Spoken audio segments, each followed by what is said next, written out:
상판이 생각보다 낮다라고 생각할 수도 있어. 왜냐하면 이렇게 숙여서 작업을 해야 되는데 이거 힘든 거 아니에요? 근데 어떻게 형은 이 높이를 딱 이렇게 맞췄어?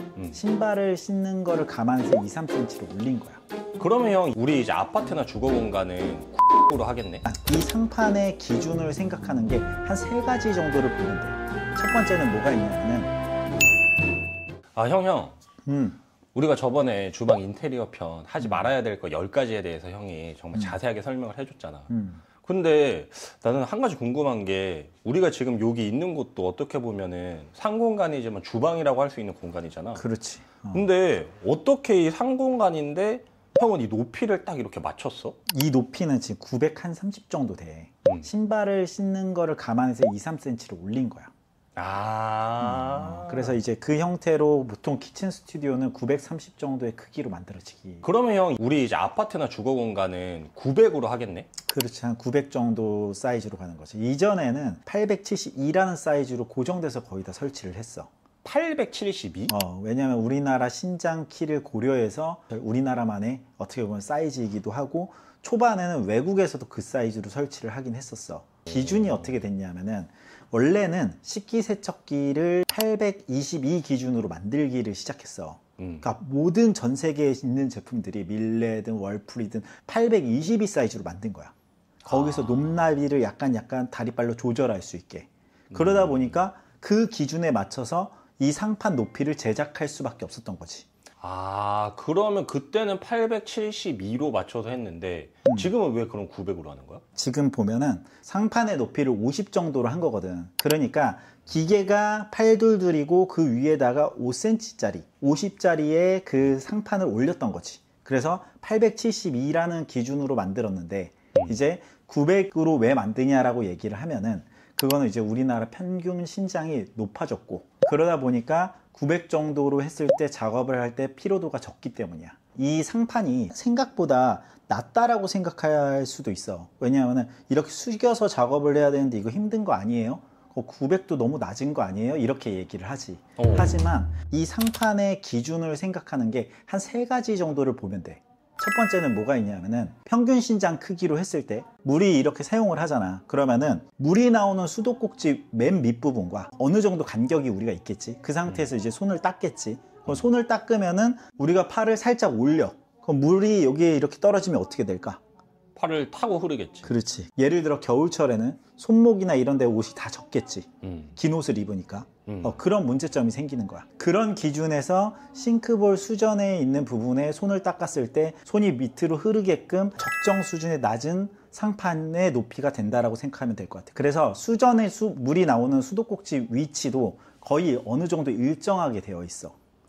그게 약간 유니버셜 사이즈처럼 그렇게 돼 있는 거야. 그러면 그게 상판 높이로부터 한 몇 cm 위에 있는 거야? 한 23cm에서 한 25cm 정도 된다고 보면 돼. 첫 번째는 수전의 물구멍의 높이 때문에 그렇다고 얘기를 하는 거고, 이렇게 상판이 낮은 이유에 두 번째는 뭐가 있냐면은 칼질을 해야 되기 때문이야. 우리가 칼질을 할 때 그냥 도마가 예를 들어 이렇게 있어. 그럼 도마 이렇게 탕탕탕 쳐가지고 그냥 잘려? 그렇지 않거든. 우리가 밑에서 지그시 눌러야 된단 말이야. 어느 정도 힘이 들어가야 되기 때문에 힘이 들어갈 수 있는 이제 우리가 상체가 높이가 중심점 위에 있는 그런 포지션을 만들 수 있는 높이여야 되기 때문에 이 상판의 높이가 이 정도가 되는 거야.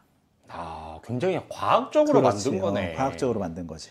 그래서 우리의 평균 신장에 기준하여서 900 정도가 이 사이즈에 맞다라고 얘기를 하는 거고, 그리고 마지막으로 3번째 이유가 있어. 또 우리가 쿡탑에서 저기서 조리를 하잖아. 냄비가 예를 들어 좀 높은 걸 써. 쳐다볼 때 이렇게 쳐다봐야 돼? 그게 아니잖아. 이렇게 살짝 봐야 되잖아. 작업대라는 기준 때문에 그런 거야. 이 탑이라는 것 자체가 작업대란 말이야.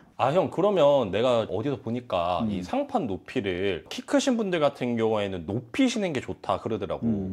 근데 그러면 그렇게 해도 되는 거긴 하네? 그렇지. 근데 이제 이게 있어. 나만 쓴다. 다른 사람 초대를 안 한다. 그리고 나중에 그 공간을 임대를 하거나 나중에 매매를 할 때 이거에 대해서 얘기하고선 정리를 할 거다라고 하시면은 기본의 공통의 사이즈로 안 하셔도 되는 거지. 그럼 뭐 2cm, 3cm 올리셔도 되고, 내 신발 신고나 생활해요. 그러면은 920, 930 해도 되는 거지. 그러니까 뭐 이제 최용만 씨가 사시거나 뭐 그러면은 사실 이제 그 커스텀화를 하긴 해야겠네. 그렇지. 최용만 씨 전화 주세요. 최용만 씨 주방은 제가 특별하게 해드릴게요. 그리고 또 얘기해 줄 게 있어. 우리가 상판을 보통 요즘 세라믹 상판을 많이 쓴단 말이야. 얇은 상판이 좀 더 매력적인 디자인의 요소를 주거든. 근데 이제 세라믹 상판 같은 경우에는 보통 한 12T 정도 돼. 아 진짜 얇네. 하부장이 들어가는데 하부장 밑에 뭐가 있어? 걸레바지가 있거든. 또 이렇게 내가 몸을 붙여. 그러면은 우리 몸보다 앞에 나와 있는 게 발끝이란 말이야. 발끝이 이제 걸레바지 쪽으로 이제 들어갈 수 있게 하기 위해서 걸레바지가 뒤로 셋백돼 있는 거야. 그래서 문보다 걸레바지가 항상 들어가 있지. 왜냐면 우리 발가락은 소중하니까. 그래서 이제 요즘에 얘기하는 게 뭐냐면은 걸레바지 높이를 어떻게 하는 게 좋아요라고 얘기를 해. 걸레바지 높이는 식기세척기가 만약 있다면 식기세척기랑 맞춰야 돼. 그래서 식기세척기 같은 경우, 밀레 같은 경우는 높이가 어느 정도 정해져 있어요. 그리고 주방에 도어랑 같은 패널을 붙인다라고 얘기를 하면은 삼성이나 LG 같은 경우는 제품에 패널 자체가 붙어 있거든. 그래서 그걸 바꾸지 못하는 경우들이 있어. 밀레 같은 경우는 바꾸는 제품으로 거의 다 설치를 하거든. 그럼 패널이 일정하게 같이 주방에 있는 도어로 붙겠지, 얘기하자면. 그랬을 때 이제 어느 정도 들어가는 높이가 있어. 근데 이제 걸레바지 요즘에 좀 얇게 하고 싶어 하신단 말이야. 그게 한 100에서 120 정도를 얘기하는데 사실 안전하게 들어가려면 한 120 정도? 그 정도 높이로 걸레바지를 하는 게 안전하고, 실제로 이제 밑에 보면은 청소도 하고 해야 되잖아. 손도 들어가고 그리고 공구도 들어가는 높이가 한 120 정도 돼. 그래서 주방의 걸레바지는 작업의 여러 가지 용도와 이런 것 때문에 한 120 정도 하는 게 좋다. 전체적인 높이는 한 900 정도. 나도 내 와이프도 그리고 내 남편도 키가 어느 정도 차이가 안 난다 하면은 상의를 해가지고 높이를 좀 정하면 되는데, 이게 조금 높이면 되는데 라고 생각하고서는 3cm, 5cm 높이면 어떻게 된다? 진짜 불편하죠. 왜냐하면은 높인다라는 것 자체가 1cm 올리는 거야. 10mm 정도 올리면 많이 올리는 거거든. 그래서 되게 이거에 민감하게 생각을 하셔야 돼. 3cm 올리면 엄청 올리시는 거야. 아 그러면 이제 최영만 씨 정도 안 되면 3cm? 네, 최영만 씨는 한 950 정도. 아 여튼 높이를 한 900에서 910 정도 높인다라고 하면은, 그리고 이제 키가 작으시다고 하면은 1cm 정도, 15mm 정도 내리는 정도로 하는 게 적절하다. 올리면은 진짜 확 올라가. 그러다 보면은 이제 수전에서 씻다 보면은 내 옷에 이제 물이 흐르는 걸 느끼시게 되지 않을까. 아 형 근데 아까 세라믹 상판 이야기를 했잖아. 근데 우리 저번 편에도 세라믹 상판 물어보시는 분들이 많더라고. 세라믹 상판이 일반 상판보다 더 얇잖아. 그러면은 이 높이를 예를 들어 이제 900 평균적으로 맞춰야 되는데 세라믹 상판이 12T밖에 안 되니까 사실 그러면 하부장의 높이가 좀 더 높아져야 되는 거잖아. 그렇지. 그 걸레바지를 빼고 생각해보면 높아진다고 생각을 하면 되지. 근데 이제 보통 이 인테리어 업체에서 이 하부장을 커스텀 해가지고 직접 제작하지 않으면 이게 높이는 일괄적인데 거기에다가 예를 들어서 그냥 세라믹 상판을 올려버린다. 그러면은 좀 더 낮아질 거잖아. 그럴 경우에는 또 이제 그 고객분들이 확실하게 그거를 한 번 더 체크를 하시는 게 좋겠네. 그렇지. 사실 근데 요즘에는 커스텀을 많이 하긴 해. 그래서 이거에 대해 민감하게 얘기하는 소비자들이 점점 많아지고 있기 때문에 내가 예전에도 이 얘기를 되게 많이 했거든. 상판 높이 이렇게 하신 게 좋아요. 근데 이번에 내가 확실하게 꼭 집어서 말하는 거는 그 이유에 대한 거를 내가 정확하게 말씀을 안 드렸던 것 같아서 정확하게 이제 말씀드리고, 이제 어떻게 왜 이 높이가 정해졌는지, 이제 이 사이즈가 왜 좋은지 이런 거를 말씀드리고자 하는 거지. 키 큰 장에 보통 우리가 그러면은 빌트인 같은 가전 같은 것도 들어가잖아, 얘기하자면. 뭐 예를 들어서 중간에 들어가는 오븐이라든지 커피 머신이라든지. 그 높이는 그럼 어떻게 하는 게 좋아요? 라는 질문을 되게 많이 하시거든. 그거 궁금하네. 그치. 그럼 다음 편에 하자. 여러분, 다음 편이 또 궁금하시다면 구독, 좋아요, 알림 설정 부탁드리고요.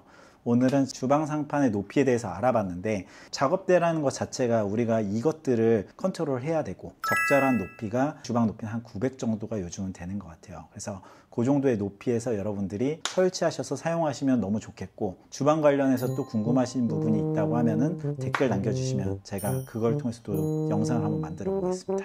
감사합니다. 안녕.